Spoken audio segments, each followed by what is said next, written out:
Make a mini quilt on the Potholder loom. Today we're working with the Potholder loom. This is an 18 peg loom, and we're going to make the Tiny Intersecting Corners Potholder. It has all the quilt vibes. This design looks just like a mini quilt and looks great alone, but also fits well in larger designs, and the reverse side is mirrored.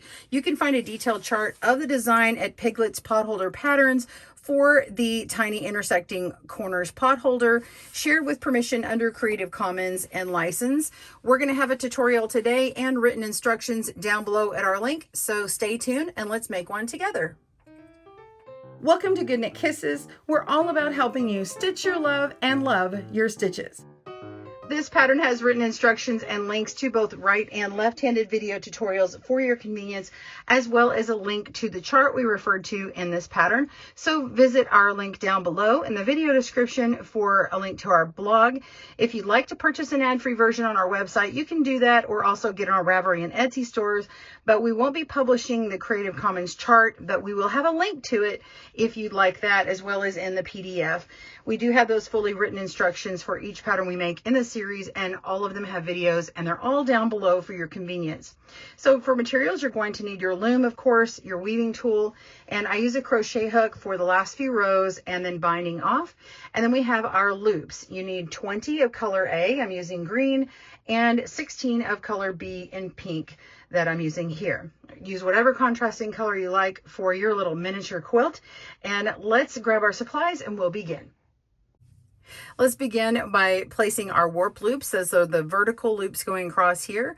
We're going to start with color A and begin on pegs 2 and 4 and 5. Here's 2, 4, and 5. And now we're going to go on 7, 9, and 10.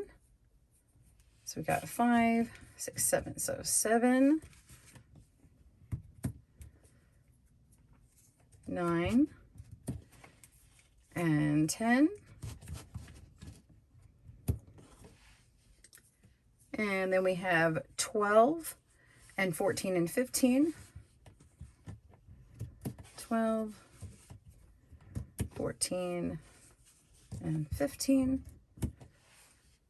And then we have 17, which is our last one here. And then we're going to fill in the rest with our color B. That's on peg 1, peg 3, peg 6 and 8,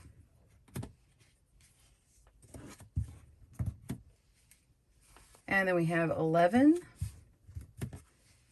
and peg 13, and the last two are 16 and 18. So fill the rest of those in. All right, after you do those, we'll be ready to begin our weaving section. Pause your video, catch up, and I'll see you in a moment. For our weaving pattern, the first 10 rows we're going to work together, and then the next 8 rows are a repeat of the first 8 rows. So we're going to work on those together, and at the end you can use your crochet hook, and I'll show you what I do on the last couple rows just to lift them up and make it easier. But I think once you have those first 10 rows, you can rewind your video and watch that part again. So we're going to begin with row 1 and color B, which is the same color as the first loop on here.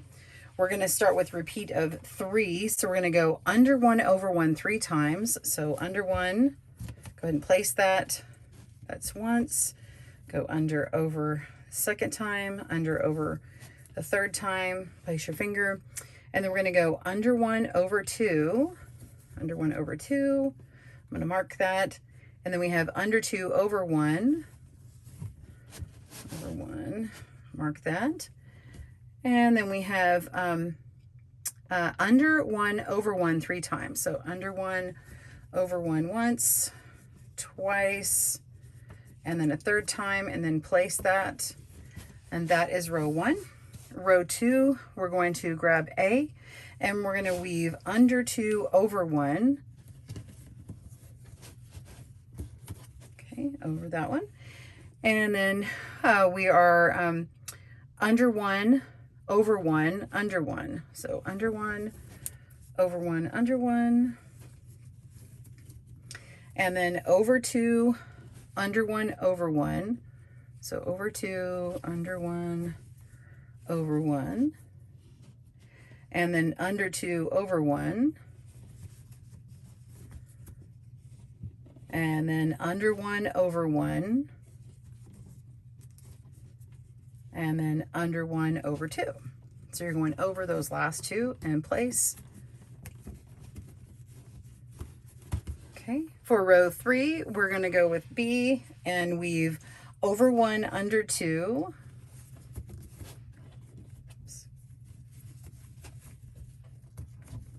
Okay, and over 1, under 1, over 2. Over 1, under 1, over 2. And under 1, over 1, under 1.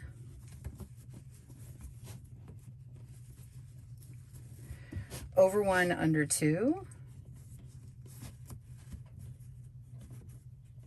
And then over 1, under 1. Over 2, under 1. And place. All right, then with A, we're going to work row 4, weave under 1, over 1.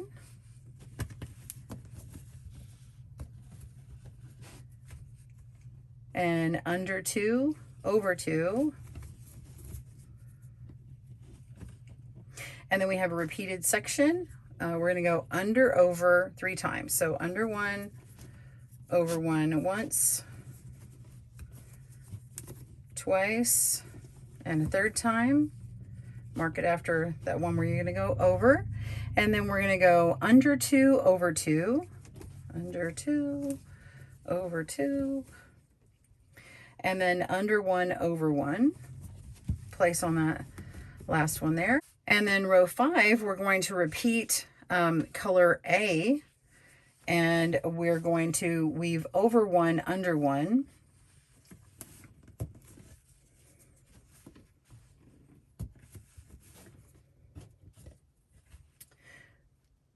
And then we're going to go over 2, under 2.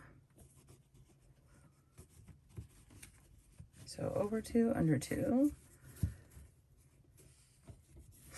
And then we're going to repeat 3 times, over 1, under 1, 3 times. So over, under once, over, under twice, over, under a 3rd time. And then over 2, under 2. And over 1, under 1. So under that very last one. All right. So we've done 2 in a row with A. Now we're going to jump back to color B. Row 6, we're going to weave under 1, over 2, under 1. Under 1, over 2, under 1. Here we go. And then over 1, under 2. And then we have a repeated section 2 times, over, under twice. So over, under once, over, under the 2nd time, and then over 2, under 1, and then over 1, under 2, and over that very last one. All right, so 7 is with A, and we're going to weave over 2, these 2 here. And then we're going to have a repeated section. We've got under 1, over 1 twice. So under 1, over 1 once and twice. Mark that. And then under 2, over 1. And then under 1, over 2. And then a repeat of under, over 2 times. So under 1, over 1 once, under 1, over 1 the 2nd time, and then we're going to go under the last 2 and place that. Make sure you're not skipping anything. There we go. And then we're going to do row 8 with B. Okay, and this is the last in that repeat. When you have to come back and do that repeated section, this will be the very last row when you come back here at the end. Okay, so with B, we're going to weave over one, under one 3 times. So it's over, under once, and twice, and 3 times. And then over one, under two.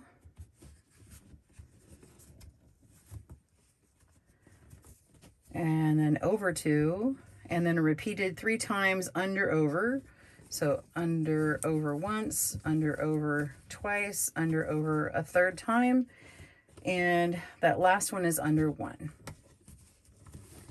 All right, so row 9, with A, we're going to weave under, over to the end of the row. So the next 2 rows are pretty easy because it's just repeat to the end of the row. So with A, on both 9 and 10, you're going to use the same loop color, but you're just going to alternate. So with 9 and A, you're going to weave under, over the whole time till the end, and then you'll go the opposite on 10.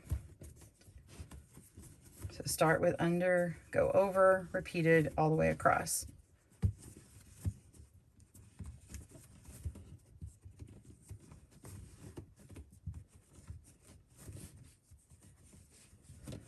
Ended on an over. All right, now again with A, we're going to start with over, under, and repeat across.